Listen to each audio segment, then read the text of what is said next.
What's up, guys? We're back from 1917, but we're in Yes. color, so obviously we're viewing a movie. Yeah, So I like that. I thought that was fun.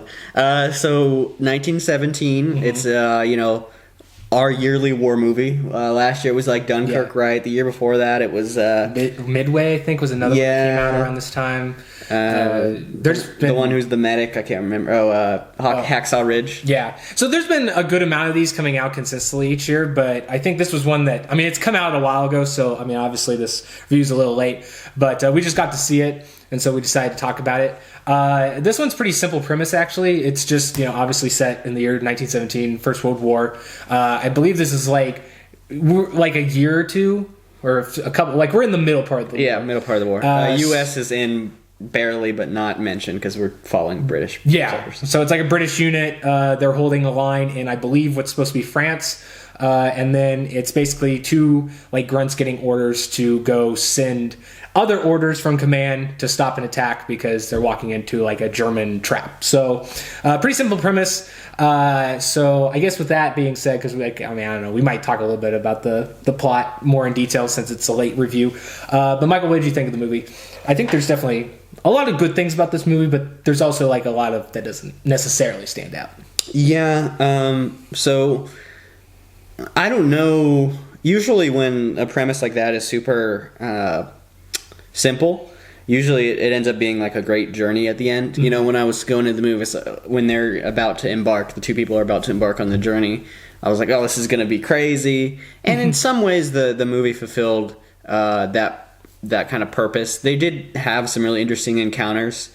I think it suffers from a couple scenes that drag the movie down quite a bit. But overall, I think it was interesting.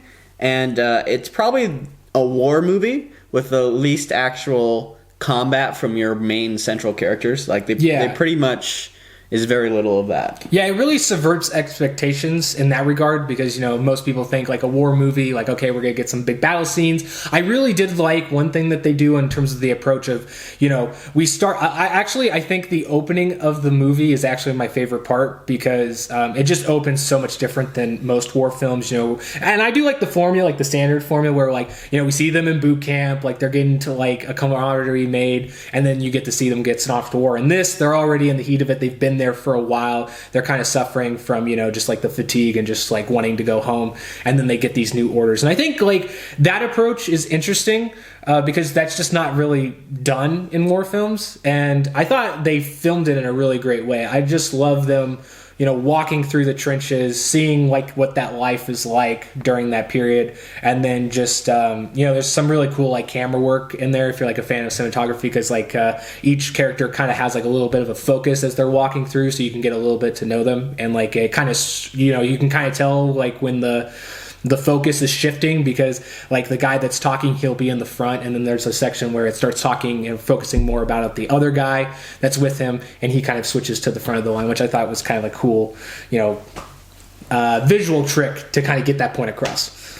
Another thing that I think, another major positive is a lot of people know a little bit about World War I, but a lot of people overlook like how depressing and like just disgusting and nasty that war was. Yeah. And I think that movie does a really good job of portraying that. At least, walking away from the movie, you can be like, wow, it really sucked to be a soldier in World War I. Yeah, and I think part of the reason why you really get to feel that is because it focuses more on like the aftermath and like what's left over. Like when they're crossing the kind of like that dead zone of like war-torn battlefield. Because there's very few times. I think the only time I can really think of where you've really saw that was like in some of like the HBO shows where they did like Band of Brothers in the Pacific where they kind of, see the war-torn areas. And just seeing kind of like what you said, like that gore and that, just war-affected land, it really gets that point across. Because like World War I's like, I think like the biggest war that we had with like amputees and stuff like that. So I mean, they really do get that point across. I mean, like I said, like visuals, really cool. I think the cinematography is like the standout for this film, to be honest, because like I don't know if you noticed it, but like they focus on like the one shot, which that leads to like some of like the cool shots of them like making it more personal and emotional in some scenes. But there's only like one cutaway in the entire film. which I won't say what that scene is, for the sake of like being spoiler free.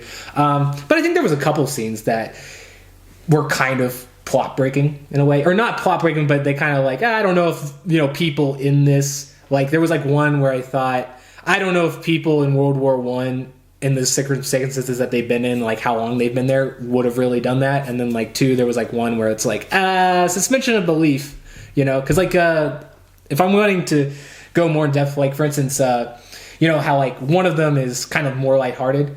I kind of like the dynamic of that, but like how he like didn't like want to attack the German soldier like when he crashes. So like I don't know if like people would have really done that.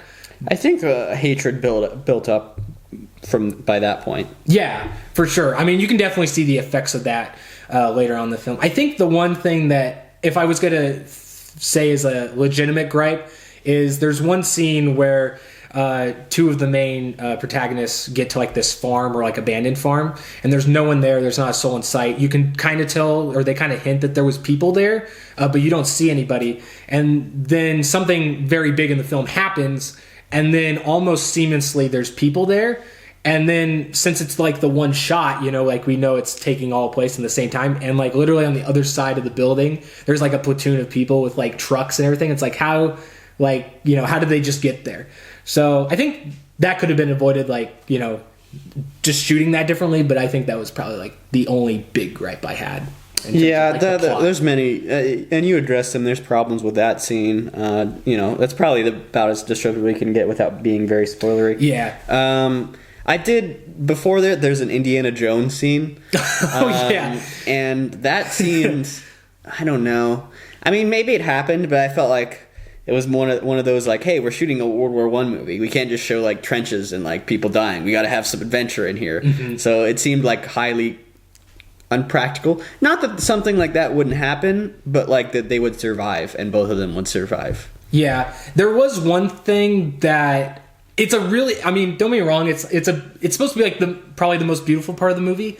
Well, besides like one other scene that I won't mention, but it's towards the end, and you see it from the trailers where he's running when all the other people are kind of charging, and that just ended up being like a very comedic scene because he's literally taking out people as he's running. It is very weird. Yeah, very weird. Like timing from what the scene's supposed to portray and what you're supposed to feel. Like that was the one scene where I was like, "What am I supposed to feel right now?" Yeah. Well, and there's people like supposed to be like falling down from dying, but like. To me, like, there was no effects being made, so it literally looked like people were just stopping and falling down, like, almost like, the fake dying on screen. So that was a little oof, like you said, the moment where you're like, I don't know what I'm supposed to be feeling. But overall, I think it was a pretty good movie. There was, like, definitely, like, a couple of, like, story moments, like, decisions I appreciate. Like, there's, like, one scene where, it kind of harkens back to something that was said earlier in the movie within the river and, like, seeing petals, because there was a talk about trees earlier in the movie. So I kind of like how they, bring back some of those story things or story threads, that they set up for. But, overall, I liked the movie. It's not like the best movie I've seen. I mean, there's like we said, I guess it just really depends on what kind of movie, especially like war movie, you like. If you're okay with pretty much any war film, I think you would really like this. If you're somebody that like really wants action out of your war films, this probably isn't going to do it for you, because it is kind of more of like an artisan film. But I would say I still enjoyed it.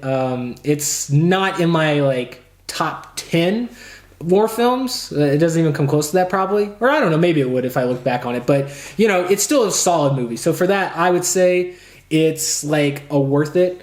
But yeah, what about you, Michael? It's definitely not in my top 10. I think so a lot of times in war films, and it's different, I think mainly in US war films, it doesn't fulfill this topic, although there's some movies that do. But like one of the major themes in like war films in general can be like, well, this war was pointless, or why did we do that? And I feel like in this movie, I think it was going for that message, and I almost felt like no, it didn't really portray like the war as that. It just portrayed like what these people went through as pointless, which was like kind of I understood what it was going for, I think, but it kind of undercut a lot of what was happening. And at the same time, I felt like there is some moments. It's not spoilery, so he gets a cut on his hand and he like puts it in a dead body. Oh yeah. And I was like, oh, is that gonna like affect the story? Like, is he gonna get sick? You know, does that scene matter? And then I was like, no, it didn't really matter. So I feel like it was like, at times it was pretty realistic, but at other times it was very much out there, and he was like, one of the characters was superhuman like. Yeah. So that was kind of difficult. I think to me, like, one of the things that makes this film stand out a little bit more than like maybe some other generic ones that we mentioned at the beginning of the video, or not to say those are generic, but for the sake of things, you know. But I think one of the things that kind of stands out to me is just like, you know, it probably does have like a message, like you were saying, thrown in there in like a bigger scope. But I do like the focus of like internally looking at that character and just being like, you know, he's like a guy that's just like, yeah, you know, like medals don't matter because like chances are I'm gonna die and I'm never gonna see my family again. And so like there's not even a point of just like looking at like, or like, you know, thinking about me getting back home because I probably won't see it. And I like how it's also left ambiguous at the end of like, we don't know if like this dude died the next day or like, you know, if he made it through the war or whatever. So, and I kind of think it, you know, amplifies kind of that message, or like the kind of like, you know, the character that they built him up as. But, you know, like I said, I think if you like really love cinematography, that's the thing you're gonna get out of the most, because it is beautifully shot. And that'd probably be the biggest reason I would like buy it. But I don't know if like this film is like good enough that you would, you know, replay it or rewatch it over and over again. It's really just one of those films like, hey, you know, this is a good film to check out at least once, but, you know, I don't know if you would really find it, you know, exceeding any expectation besides that. Yeah, I think I agree with Josh. It's probably worth it. And, you know, I've probably been a little overly negative, and I think it's just because, like, war movies for me have always, the ones that I've watched have always been really good. And oh, yeah. I think this movie had really good elements, but it was a disappointment from what I expected, because I did hear it was like a really great movie, and I don't necessarily agree with that. So yeah, and I can understand that point. So be sure to let us know what you guys think if you've seen the movie. I'm sure you have, because it's been out for like 6 months or something like that. But yeah, stay tuned for more, because we're going to have some more movie stuff coming out really soon after this. I won't say what they are because you'll see them pop up in the feed. But, you know, there's some war themes. Yeah, there's some war themes shown. So we'll see you guys back for that. And peace, Addicts. Later.